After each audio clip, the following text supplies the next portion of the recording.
Railway booking system کے حوالے سے اہم خبر سامنے آ گئی۔ پاکستان ریلوے کا ریزرویشن سسٹم 55 گھنٹے گزر جانے کے باوجود مکمل بحال نہ ہو سکا، لیکن ریلوے کے شعبہ آئی ٹی نے بیک اپ نظام بحال کرنے کا دعویٰ کر دیا۔ بیک اپ نظام پر آن لائن بکنگ بند ہے، صرف کاؤنٹر بکنگ جاری ہے۔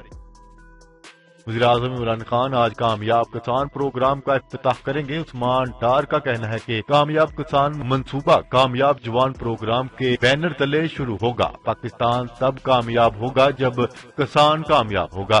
تفصیلات کے مطابق وزیراعظم عمران خان کامیاب کسان منصوبہ شروع کرنے کا فیصلہ کر لیا۔ اس سلسلے میں وزیراعظم آج ساہیوال کا ایک روزہ دورہ کریں گے، جہاں وہ کامیاب جوان پروگرام کے بینر تلے کامیاب کسان منصوبہ لانچ کریں گے۔ منصوبے کے تحت نوجوان کسانوں کو جدید ٹریکٹرز بھی تقسیم کیے جائیں گے۔ 1 فروری سے تعلیمی ادارے کھلیں گے یا نہیں، شفقت محمود کا اہم بیان سامنے آ گیا۔ وفاقی وزیر تعلیم شفقت محمود کا کہنا ہے کہ تمام تعلیمی ادارے 1 فروری کو کھولے جائیں گے، تاہم ہم نے امتحانات اور تعلیمی سال کو بھی آگے بڑھا دیا ہے۔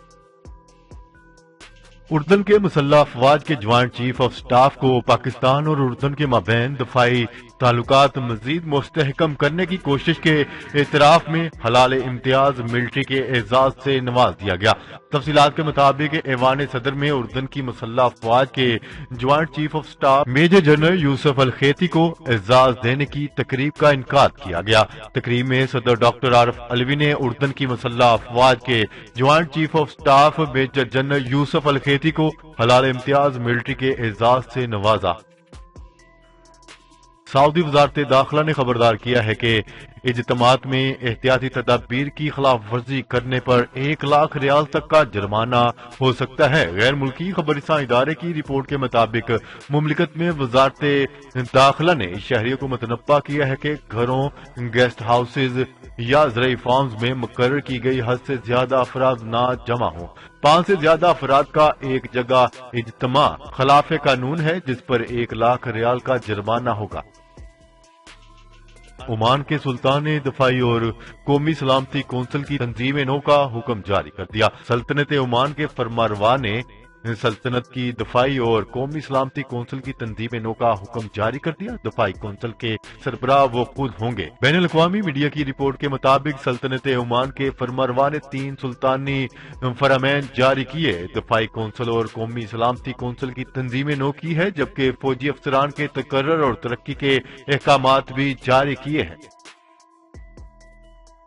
امریکی خبررساں ادارے کا کہنا ہے کہ بھارت میں کسانوں کی حالیہ تحریک بغاوت کی شکل اختیار کر کے پورے ملک کو اپنی لپیٹ میں لے سکتی ہے۔ تفصیلات کے مطابق بھارت کے یوم جمہوریہ پر کسانوں نے احتجاجی ریلی کے بعد دہلی کے لال قلعے پر دھاوا بول دیا تھا۔ مظاہرین نے قلعے پر سکھ مذہب اور کسان تحریک کے جھنڈے لہرائے۔ ان واقعات نے پوری دنیا کو مودی سرکار کی تباہ کن پالیسیوں کی جانب متوجہ کر لیا ہے۔ کووڈ-19 دنیا بھر میں متاثرہ افراد کی تعداد 10 کروڑ سے تجاوز کر گئی۔ پوری دنیا کو اپنی لپیٹ میں لینے والی جان لیوا وبا کرونا وائرس اب تک 100 ملین سے زائد افراد پر حملہ آور ہو چکی اور اس کا سلسلہ تاحال جاری ہے۔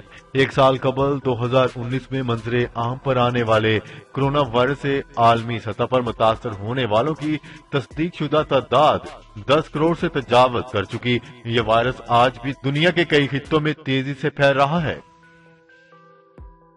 جو بائیڈن کا تارکین وطن کی ملک بدری روکنے کا فیصلہ معطل۔ امریکی عدالت نے جو بائیڈن کا تارکین وطن کی ملک بدری روکنے کا فیصلہ معطل کر دیا۔ غیر ملکی میڈیا کی رپورٹ کے مطابق امریکہ میں انسانی حقوق کے کچھ گروپوں نے صدر جو بائیڈن کا 100 روز کے لیے تارکین وطن کی ملک بدری روکنے کا فیصلہ عدالت میں چیلنج کیا تھا۔ امریکی عدالت کے فیڈرل جج نے صدر جو بائیڈن کے اس فیصلے کو عارضی طور پر معطل کر دیا۔ ڈونلڈ ٹرمپ نے نئی نوکری ڈھونڈ لی۔ سابق امریکی صدر ڈونلڈ ٹرمپ نے نئی نوکری ڈھونڈ لی۔ فلوریڈا میں دفتر کھول لیا، جہاں سے وہ سابق صدر کی حیثیت سے اپنے فرائض سر انجام دیں گے اور عوامی مسائل کو دیکھیں گے۔ یوٹیوب نے ڈونلڈ ٹرمپ کو بڑا دھچکا دے دیا۔ دنیا کی سب سے بڑی اسٹریمنگ ویب سائٹ یوٹیوب نے سابق امریکی صدر ڈونلڈ ٹرمپ کے یوٹیوب چینل کو غیر معینہ مدت تک بند کر دیا۔ یوٹیوب نے ابتدائی طور پر ڈونلڈ ٹرمپ کا یوٹیوب چینل رواں ماہ 13 جنوری کو معطل کیا تھا۔ اس وقت وہ امریکی صدر تھے۔ افغان طالبان نے عالمی ادارہ صحت WHO کی جانب سے افغانستان میں کورونا کی ویکسینیشن مہم کی حمایت کا اعلان کر دیا۔ برطانوی خبرساں ایجنسی روئٹر کے مطابق WHO نے افغانستان میں کوویکس پروگرام کے تحت $112 ملین کی امداد دینے کا اعلان کیا ہے۔ افغان طالبان کے ترجمان ذبیح اللہ مجاہد کا کہنا ہے کہ وہ نہ صرف کورونا ویکسینیشن مہم کی حمایت کا اعلان کرتے ہیں بلکہ اس سلسلے میں مکمل تعاون بھی کریں گے۔ اسپین کی حکومت نے کم آمدنی والے شہریوں کے لیے نئی امدادی اسکیم کا اعلان کر دیا۔ اسپین کے صوبہ کاتالونیا کی حکومت نے 2021 کی پہلی سماہی میں کم آمدنی والے شہریوں کے لیے امدادی اسکیم کا اعلان کر دیا۔ صوبائی حکومت کی جانب سے مالی امداد کی اسکیم کا اعلان وزیر خزانہ پیراگونز نے پیر کے روز کیا، جس کے تحت چھوٹے کاروباری حضرات کے سمیت دیگر افراد کے لیے 61 کروڑ 80 لاکھ یورو کی خطی رقم مختص کی گئی ہے۔ جی تو ناظرین، آج کے لیے اتنا ہی۔ مزید خبریں لے کر بہت جلد آپ کی خدمت میں حاضر ہوں گے۔ تب تک کے لیے اپنا خیال رکھیے گا۔ اللہ نگہبان۔ پاکستان زندہ باد، پاکستان آرمی پائندہ باد۔